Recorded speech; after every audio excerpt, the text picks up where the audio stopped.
Sakjane aku ki yen jujur wae lho, Sa. Upama aku duwe adik awakmu ngono ya, asine aku ki ya ikhlas ora apa-apa, malah enek sing ngewangi bebanku ning omah ngono lho. Dadi bojone dalang kuwi sanggane abot lho, Sa. Luweh becik patenonmu timbang pepisahan ya Sulestya.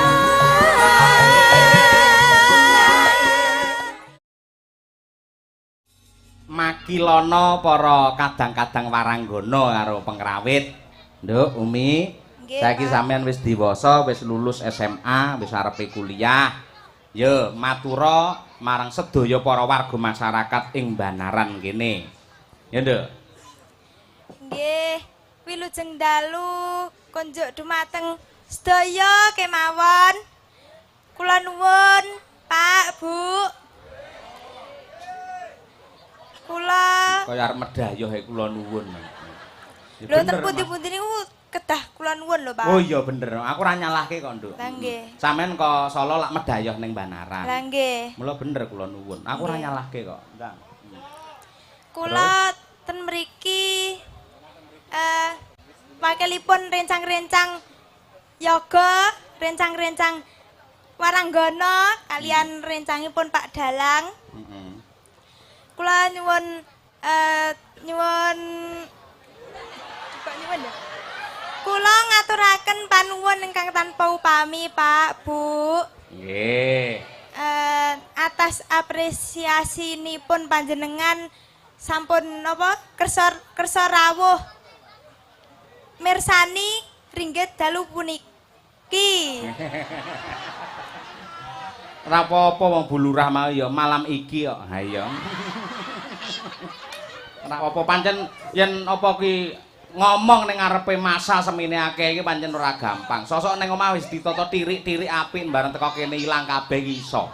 Nggih, Pak. Ora apa-apa, Nduk. Tutukno, Nduk. Terus. Nggih. Mugi-mugi mliginipun kula ngaturaken kagem Bu Lurah. Heeh. Mugi-mugi Bu Lurah sehat selalu, panjang yuswa, pinaringan rezeki ingkang kathah lan barokah. Amin. Sampun, Mbak. Masyarakate urung didongakne. Oh nggih, masyarakatipun. Iki masyarakat iki do urunan lho rumasamu. Oh iya. Kok ora didongakne piye tanpa ada apa swadaya iuran dari masyarakat sing dumadi saka ora kurang 317 kakak. Waduh nggih. Oh, kaya ngono kuwi. Kagem masyarakat sedaya kemawon.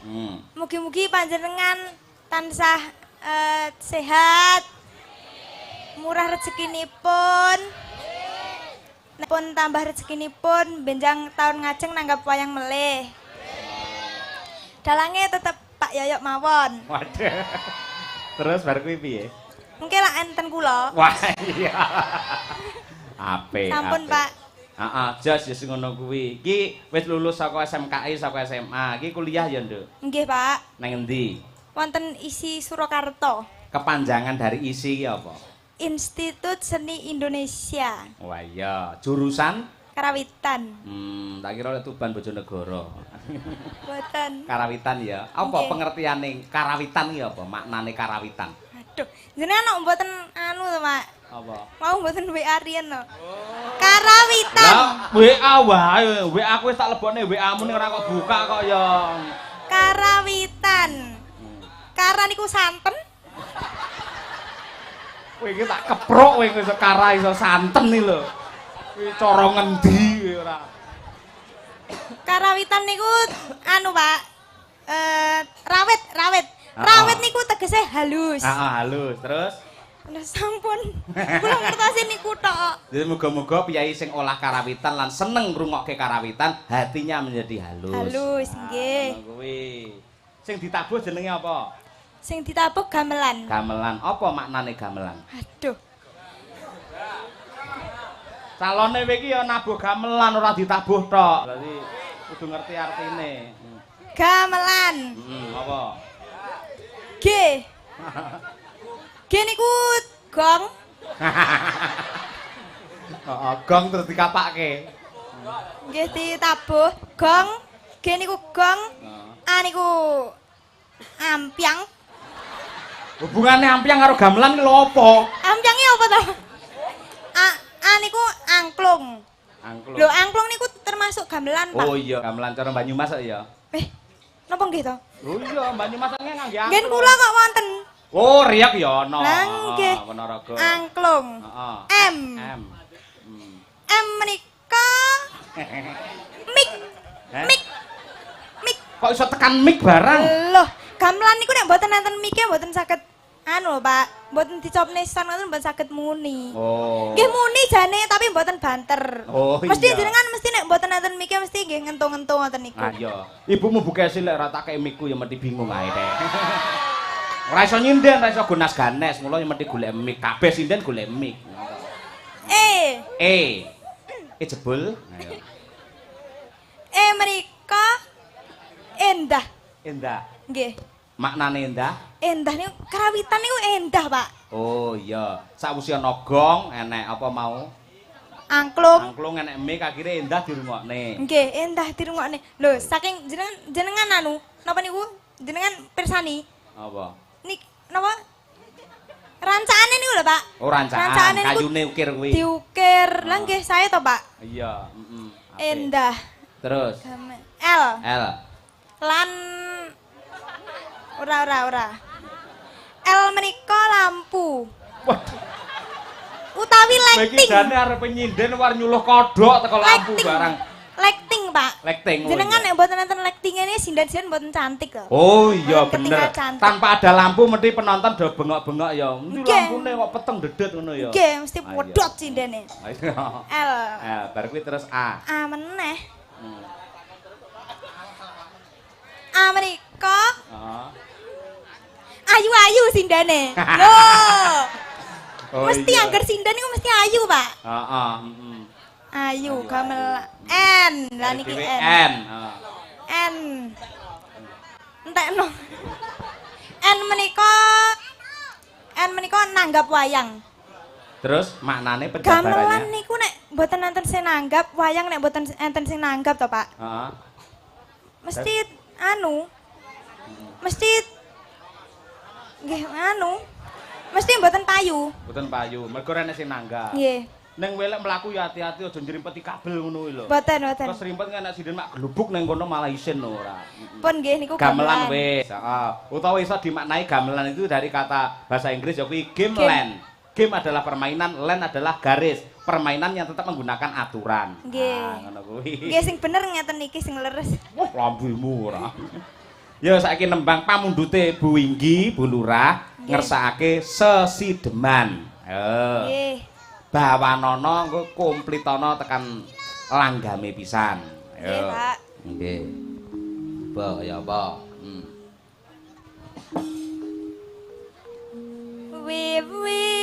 Wiwitane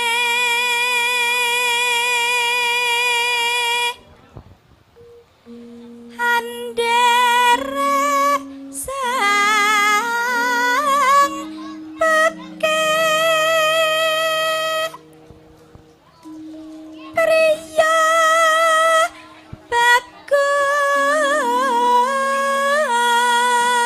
bagus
nanu hangung rom marang bendera tiasu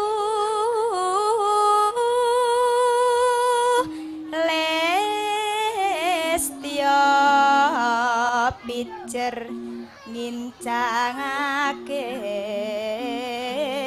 halis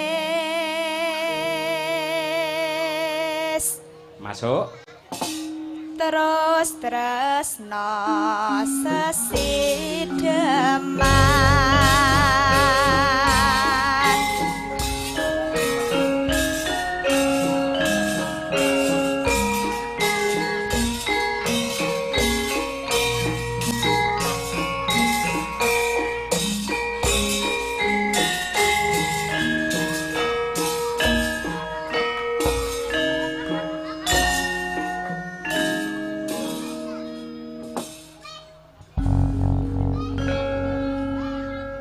ya nduk luweh becik patenana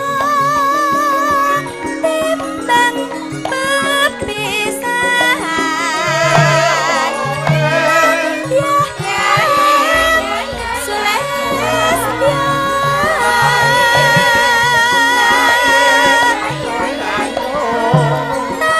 rewangi samudana marang kula warga garwa lan praputra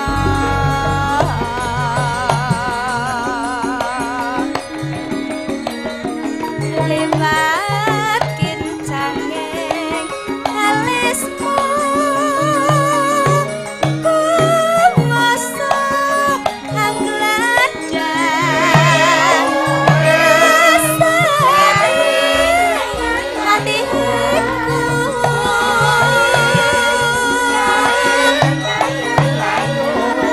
senadyan muslim seret yuswaku aku isih mampu lateni solahmu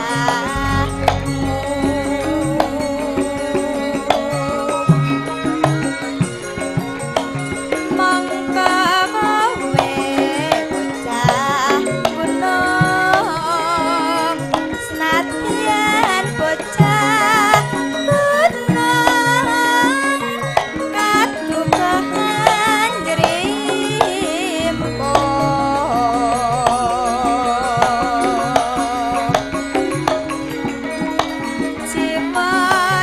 cimaragaku pakurang kahormatan mamperong berubah ngarepi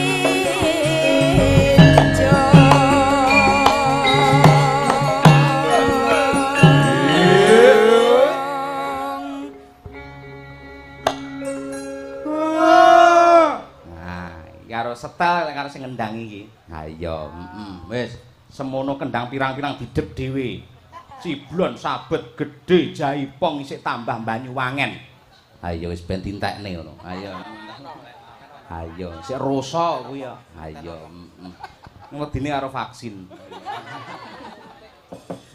ya urip ana kutha gedhe angkatke ya kowe tukake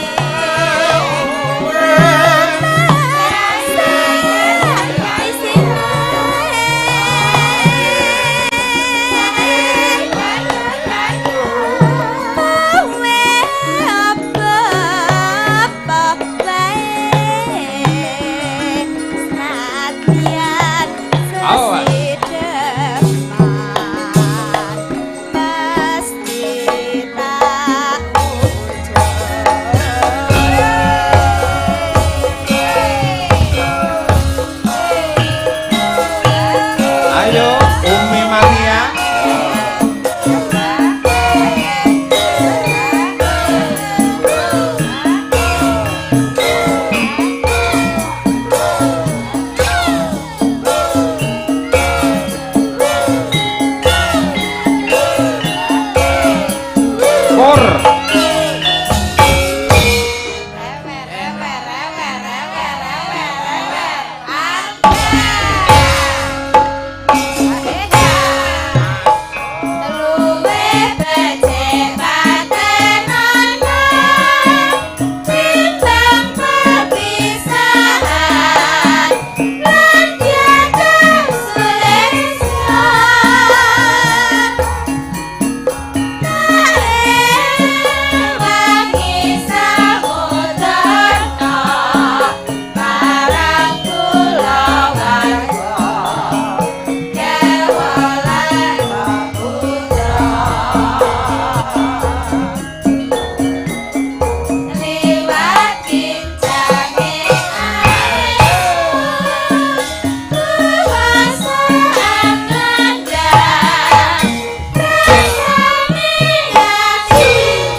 Terima kasih Genduk Umi Hafifah. Ya. Ibu yang aku cintai, panjenengan kali Pak Cahyo niku idola kula. Dari pertama aku cinta wayang, nonton wayang itu panjenengan sama Pak Cahyo sebagai duet Dalang dan Sinden. Jadi aku nggak akan ada apa-apa Bu sama Pak Cahyo. Pas Ya. apa? Kamu pas nonton pas lakon apa?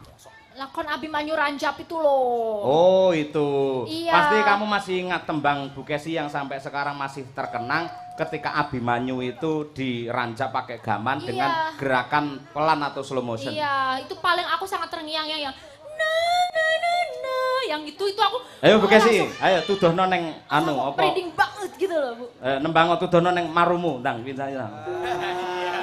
Beh, sik to. Sadar gak muni ngono ki dalange? Delon kanca-kancamu yoga ini loh. Engkau aku bagaimana nanti mukaku di depan mereka itu loh. Minta aku di belakang di EC. Yuk, bojomu yuk.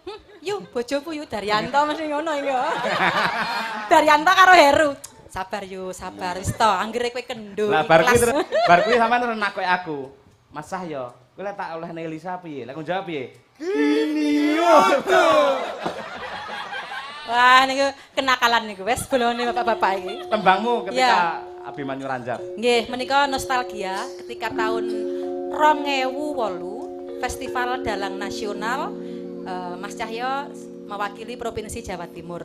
Pertanyaannya, apakah sudah menikah apa belum Bu waktu itu? Oh ya belum, itu masih masa-masa PDKT, cinta. Masa-masa anu delian. pacaran. Macam-macam sesideman itu. Ya, membayangkan bagaimana ketika Abimanyu pas kuwi Abimanyu rinanjap gaman kena panahe Kurawa rinanjap ewon gaman. Tembangnya ngeten.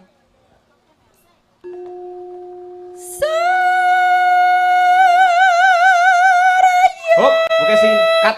Sik iki tak praktek nih sak wayange no. Nah, Ini pasti. aku sebagai penonton bayaran, kok aku belummu ya ning kene dolo Pak Dewe. Yo Elisa ya ampun Sa. Sakjane aku ki yen Ah. jujur wae lho Sa. Upama aku duwe adik awakmu ngono ya, asine aku ki yo ikhlas ora apa-apa, malah enek sing ngewangi bebanku ning omah ngono lho. Dadi bojone dalang kuwi sanggane abot lho, Sa. Aduh, Bu. Tak critani sik to, tangi turu kudu nggakne wedang, nyiapne daharan. Mengko yen sayang engko kudu mijeti sikil sak awak. Repot, Bu. Nanti kalau ini ngurusin manajemen juga. Iya, durung aku ngurusi Bagi-bagi kanca-kanca. duit-duit. Ki nasibe Abimanyu piye? Awake dhewe kompak jane, Sa. Siap niki? Oh. Yo, ndak. Nah, iki sing marane aku jatuh cinta karo dhek iki, Sa. Loh, aku lagi menyiapkan mood loh, menyiapkan konsentrasi supaya ini connect dengan Wai. Mati gitu kok. Akak. Ditusuk mati, harusnya itu enggak akak-akak. Gimana seharusnya? Gitu. Kok? Gitu ya? Iya, masa Oh, iya. akak gitu? Oh iya bener. Mbak. Bu Kesi pas tak tusuk ya ngono ya. Harusnya kan Waduh, gitu loh. Masa akak gitu? Aku nggak terima gitu loh. Ya nggak Orang apa-apa. namanya ya ngelihat pacarnya chatan sama yang lain aja udah bisa rasanya tertusuk hati ini ya. Apalagi naga yang tertusuk panah beneran gitu loh. Ya mesti dia lebih sakit kan. Iya. Ya, itu coba kita contohin pakai naga. Ibu pakai ilustrasi lagunya yang tadi, tapi pakai naganya. Coba. Oh. Ini nggak pas no ini. Ini khusus kok. Khusus harus pas Abimanyu ya. Jadi hanya 2 tokoh yang bisa ditusuk. Jadi Abimanyu ditusuk dengan panah, yang kedua kamu ditusuk dengan ini. Aku tidak mau. Milendi. Aku tidak mau ditusuk. Iya. Iya, tadi cuman intermezzo aja. Iya. berarti Ya aku dengerin aja. ya.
Mohon aplaus.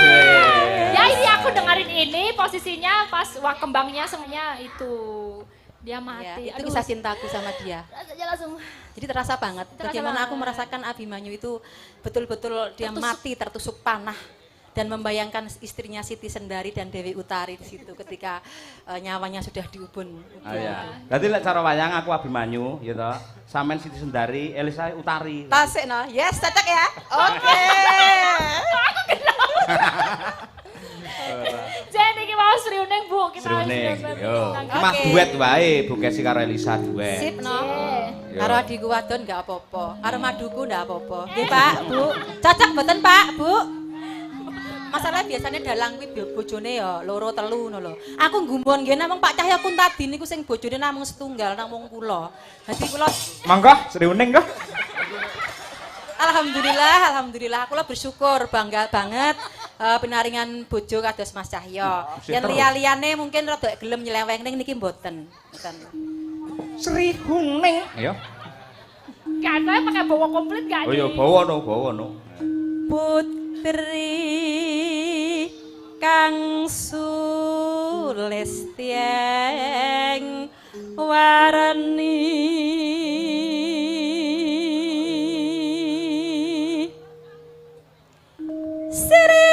Srihuning mustika tuban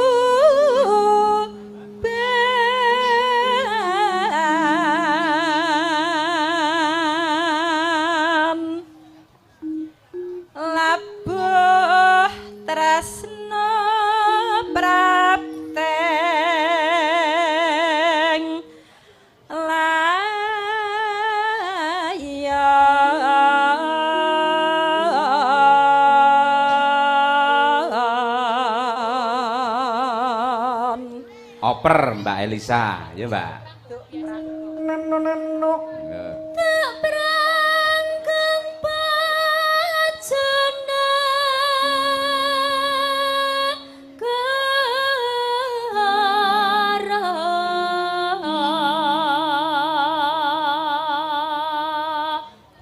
Nonano. Bela wirat moyo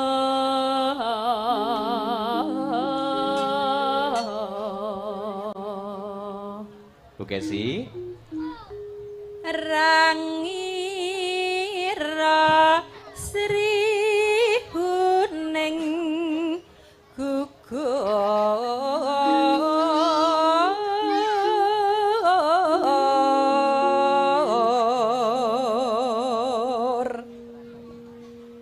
mongko mesti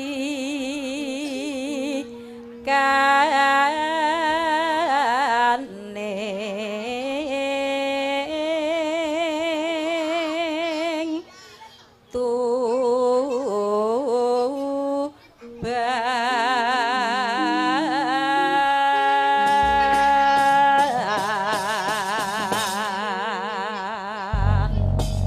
Sri Huning menika ugi kula aturaken dumateng para kadang-kadang kula ingkang lenggah wonten ing Celep Kidul.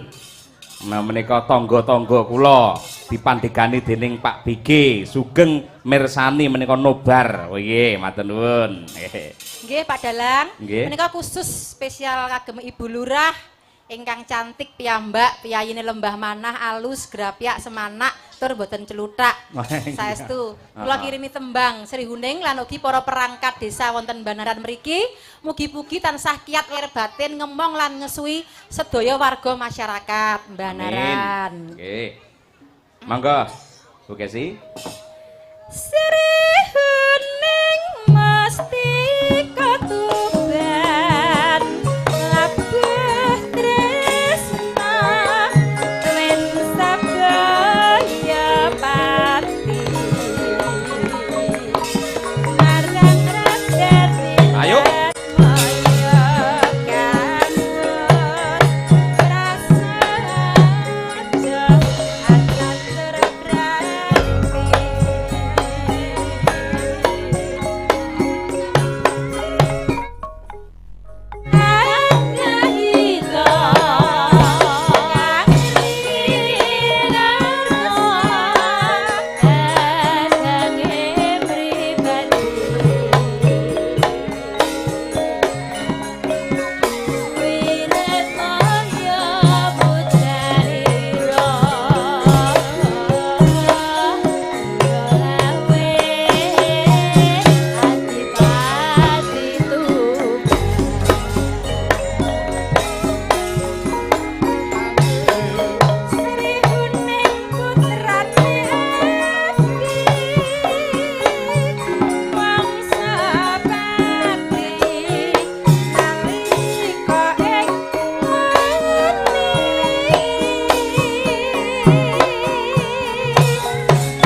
Terima Rahman, kasih Bu Kesi. Mbak Elisa kali Bu Sami-sami. Gesi.